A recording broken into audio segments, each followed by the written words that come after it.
Hello দর্শক, আসসালামু আলাইকুম। আশা করি সকলে ভালো আছেন।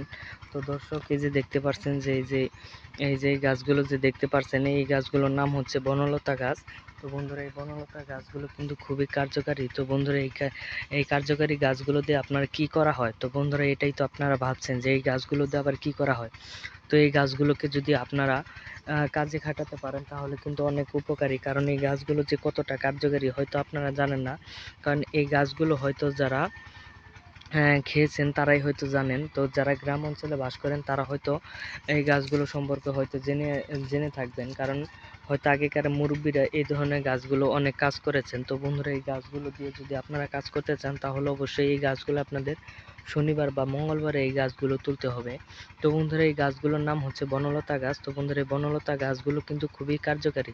তো বন্ধুরা, শনিবার এবং মঙ্গলবারে এই গাছগুলো তুলে, তো বন্ধুরা, এই পাতাগুলো আপনারা বেটে পরিষ্কার পানি দিয়ে ভালো করে ধুয়ে পাটার মধ্যে বেটে তারপরে আপনারা যদি এই পাতাগুলো, এই বটিকাগুলো যদি বটিকা বানিয়ে নেবেন। বটিকাগুলো আপনারা রোদে শুকিয়ে যদি আপনারা খেতে পারেন 30 দিন টানা, 30 দিন যদি সকালে খালি পেটে 1 গ্লাস পানির সাথে যদি খেতে পারেন তাহলে বন্ধুরা আপনারা এই গাছের কার্যকারিতা সম্পূর্ণ পেয়ে যাবেন। তো বন্ধুরা, এই কাজগুলো যদি আপনারা করেন তাহলে কিন্তু এই গাছের কার্যকারিতা পেয়ে যাবেন। তো ধন্যবাদ সকলকে। সকলে যদি এই ধরনের ভিডিওগুলো ভালো লেগে থাকে তাহলে অবশ্যই আমাদের চ্যানেলটি সাবস্ক্রাইব করে দিবেন এবং ভিডিওটিতে একটি লাইক করে দিবেন। ধন্যবাদ সকলকে। আসসালামু আলাইকুম।